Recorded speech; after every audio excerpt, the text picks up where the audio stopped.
Bismillahirrahmanirrahim. Assalamualaikum warahmatullahi wabarakatuh. Di sini saya akan menjelaskan tentang jawaban nomor 541 UAS Pengantar Teknologi Informasi. Langsung saja disimak penjelasannya. Sebelumnya perkenalkan, nama saya Dito Nur Hidayat. NIM saya 1220120121. Saya dari jurusan Sistem Informasi Konsentrasi BI kelas reguler. Nah, di sini saya akan menjelaskan 3 materi. Materi 1 yaitu tentang apa itu booting, materi 2 tentang tipe-tipe booting, dan materi 3 tentang langkah proses boot up. Berikut adalah penjelasan dari 3 materi di atas. Langsung saja disimak penjelasannya. Materi 1 yaitu tentang apa itu booting. Proses booting komputer adalah proses perjalanan penyalahan komputer awal sampai pengambil alihan sistem operasi secara penuh terhadap perangkat. Bisa juga diartikan sebagai proses pemasukan arus listrik ke dalam peralatan komputer sehingga komputer dapat berkomunikasi dengan pengguna. Tahap awal proses booting yang dilakukan oleh sistem operasi biasanya adalah bootstrap loader yang bertujuan untuk melacak semua I/O.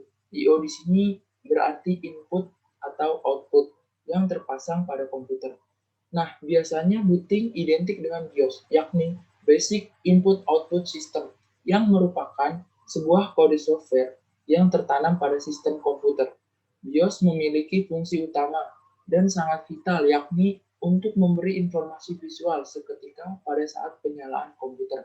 Meski demikian, saat ini banyak beredar kabar bahwa BIOS akan digantikan dengan sistem teknologi yang bernama UEFI atau dibaca UEFI yang dianggap memiliki berbagai kelebihan. Lanjut ke materi 2, yaitu tentang tipe-tipe dari booting. Di sini saya mencantumkan 5 tipe booting. Ada cold booting, warm booting, soft booting, hard booting, dan rebooting. Berikut saya jelaskan dari masing-masing tipe tersebut. Yang pertama, ada cool booting. Cool booting adalah proses menghidupkan komputer pada saat perangkat komputer itu dalam keadaan mati atau belum menyala.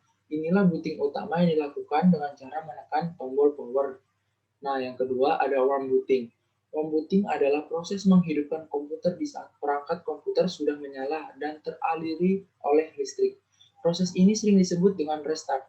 Tujuannya adalah untuk mengulang kembali proses komputer dari awal, karena sebelumnya terjadi beberapa gangguan seperti crash program atau sekedar ingin melakukan pengaturan ulang sistem.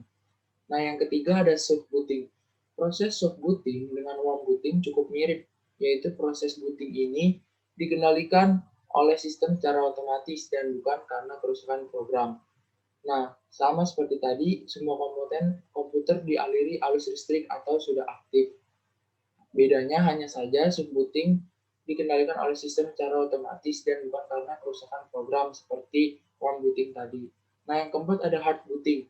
Hard booting yaitu proses booting yang terjadi karena komputer tidak merespon atau diam dalam waktu yang lama alias nge-hang, sehingga terpaksa merestartnya dengan menekan tombol reset pada komputer. Nah, yang terakhir ada rebooting. Rebooting artinya mengulang sistem kembali ke awal. Rebooting memiliki kesamaan dengan warm booting, soft booting, dan hard booting, yaitu sama-sama terjadi setelah komponen komputer dialiri arus listrik atau sudah aktif. Nah, jadi booting di sini itu terjadi karena ada beberapa crash dari program komputer atau ingin melakukan pengaturan ulang sistem pada komputer. Jadi kalau tidak ada kerusakan, ya mungkin tidak akan rebooting. Lanjut ke materi terakhir, materi 3, yaitu tentang proses atau langkah-langkah dari booting. Nah, secara umum, gambaran tahapan-tahapan yang terjadi pada proses booting adalah sebagai berikut. Di sini saya mencantumkan 4 tahapan. Berikut akan saya jelaskan. Yang pertama, saat komputer dihidupkan, memorinya masih kosong. Belum ada instruksi yang dapat dieksekusi oleh prosesor. Oleh karena itu, prosesor dirancang untuk selalu mencari alamat tertentu di BIOS, Basic Input Output System pada ROM. Nah, pada alamat tersebut terdapat sebuah instruksi jump yang menuju ke alamat eksekusi awal BIOS. Setelah itu, prosesor baru menjalankan power on self-test atau disingkat POS, yaitu memeriksa kondisi hardware yang terhubung pada komputer. Nah, kemudian yang kedua, BIOS mencari video card. Secara khusus dia mencari BIOS milik video card. Kemudian sistem BIOS menjalankan video card BIOS. Barulah sesudah itu video card bisa diinisialisasi. Yang ketiga, BIOS memeriksa ROM pada hardware yang lain. Apakah memiliki BIOS yang tersendiri atau tidak? Jika memiliki BIOS yang tersendiri, maka BIOS tersebut akan dieksekusi juga.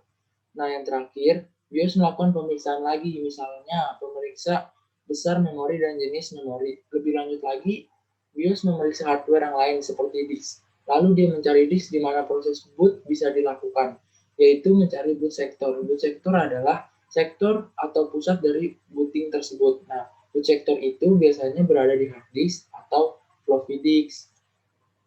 Selesai. Begitulah penjelasan singkat dari saya tentang jawaban nomor 5 part 1. Jika ada kekurangan atau kesalahan, saya pribadi mohon maaf. Wassalamualaikum warahmatullahi wabarakatuh.